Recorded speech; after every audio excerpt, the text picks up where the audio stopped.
আসসালামু আলাইকুম। Hello viewers, Shakil Mahmud অ্যানালাইসিসের নতুন একটি আলোচনায় আপনাদেরকে স্বাগত জানাচ্ছি। বিশেষ করে আজ সারা পৃথিবীতে যে বিষয়টি সবচেয়ে বেশি আলোচনা চলছে যে মধ্যপ্রাচ্যের যে চলমান সংকট রয়েছে এবং ফিলিস্তিন ইস্যুর মধ্যে সৌদি আরবের জেদ্দায় ওআইসির যে ২৩তম জরুরি পররাষ্ট্রমন্ত্রী পর্যায়ের বৈঠক চলছে, সেখানে কিন্তু গুরুত্বপূর্ণ কূটনৈতিক তৎপরতা চালিয়েছে বাংলাদেশ এবং এই বিষয় নিয়ে সৌদি আরব, কুয়েত এবং তুরস্কের শীর্ষ কর্মকর্তাদের সঙ্গে ধারাবাহিক কিন্তু বৈঠক করেছেন বাংলাদেশের পররাষ্ট্র প্রতিমন্ত্রী হুমায়ুন কবির। এবং প্রথমেই যে বিষয়টি আপনাদেরকে আলোচনা করতে চাই যে আসলে সৌদি আরবের সঙ্গে আজকের বৈঠকে কী হলো। বিশেষ করে সৌদি পররাষ্ট্র মন্ত্রী প্রিন্স ফয়সাল বিন ফারহান আল সৌদের সঙ্গে বৈঠক করেছেন বাংলাদেশের প্রধানমন্ত্রীর পক্ষ থেকে।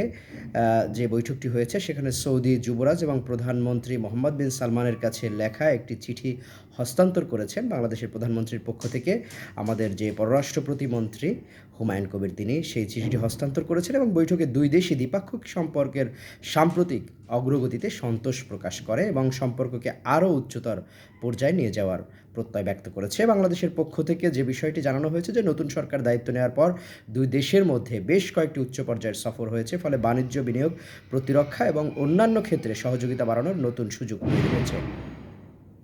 বিশেষভাবে গুরুত্বপূর্ণ হলো বৈঠকে প্রতিরক্ষা সহযোগিতা নিয়েও ইতিবাচক আলোচনা হয়েছে। সৌদি পররাষ্ট্রমন্ত্রী বাংলাদেশকে সৌদি আরবের অগ্রাধিকারপ্রাপ্ত দেশগুলোর একটি হিসেবে উল্লেখ করেছেন এবং বাংলাদেশে সৌদি কোম্পানিগুলোর বিনিয়োগ এবং ব্যবসায়িক আগ্রহ বাড়ছে বলেও তিনি জানান। পাশাপাশি সৌদি আরবের উন্নয়নে বাংলাদেশি প্রবাসীদের অবদানের ভূয়সী প্রশংসা কিন্তু তিনি করেছেন।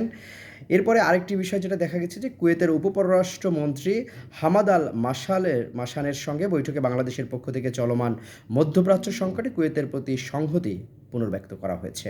দুই দেশের সহযোগিতা আরও বাড়ানোর বিষয়ে আলোচনা হয়েছে। কুয়েত দ্রুত বাংলাদেশ কুয়েত যৌথ কমিশনের পরবর্তী বৈঠক আয়োজনের প্রস্তাব দিয়েছে একটি বিষয় এবং বাংলাদেশকে দ্রুত এই বৈঠক আয়োজনের বিষয়ে আগ্রহ প্রকাশ করেছে বাংলাদেশও। অন্যদিকে তুরস্কের উপপররাষ্ট্রমন্ত্রী মুসা কলিয়ার সঙ্গেও বৈঠকে আঞ্চলিক পরিস্থিতি এবং পারস্পরিক স্বার্থের বিভিন্ন বিষয় নিয়ে আলোচনা করেছেন বাংলাদেশের পররাষ্ট্র প্রতিমন্ত্রী হুমায়ুন কবির। দুই দেশই বিদ্যমান সম্পর্ক নিয়ে সন্তোষ প্রকাশ করে এবং বাণিজ্য সহ বিভিন্ন ক্ষেত্রে সহযোগিতা আরও সম্প্রসারণের আগ্রহ জানিয়েছে। এ সময় বাংলাদেশের পররাষ্ট্র প্রতিমন্ত্রী জানান, বাংলাদেশের প্রধানমন্ত্রী আসন্ন কপ সম্মেলনে অংশ নিতে তুরস্ক সফর করবেন। এবার ওআইসির বৈঠকের যে মূল মেসেজটি ছিল সেটা হচ্ছে যে বৈঠকে বাংলাদেশ নতুন ওআইসি মহাসচিব ইসমাইল উলদ শেখ আহমেদকে অভিনন্দন জানিয়ে তার মেয়াদ পূর্ণ সহযোগিতার আশ্বাস দিয়েছে বাংলাদেশ। সবচেয়ে গুরুত্বপূর্ণভাবে বাংলাদেশ আবারও ফিলিস্তিনের যে ন্যায্য অধিকারের প্রতি দৃঢ় সমর্থন জানিয়েছে। বাংলাদেশ দুই রাষ্ট্রভিত্তিক সমাধানের পক্ষে অবস্থান পুনর্ব্যক্ত করে স্বাধীন এবং সার্বভৌম ফিলিস্তিন রাষ্ট্র প্রতিষ্ঠার আহ্বান জানিয়েছে। একই সঙ্গে রোহিঙ্গা সংকটেও আন্তর্জাতিক সহযোগিতা বাড়ানোর আহ্বান জানিয়েছে ঢাকা। রোহিঙ্গাদের উপর মিয়ানমারের নৃশংসতার বিষয়ে গাম্বিয়ার আন্তর্জাতিক বিচার আদালতের মামলায় সহায়তার জন্য গঠিত তহবিলে ওআইসি সদস্যদের অবদান রাখার আহ্বান জানানো হয়েছে। পাশাপাশি রোহিঙ্গাদের নিরাপদ, মর্যাদাপূর্ণ এবং স্বেচ্ছামূলক প্রত্যাবাসনের জন্য আন্তর্জাতিক প্রচেষ্টা জোরদারের আহ্বান জানিয়েছে কিন্তু বাংলাদেশ।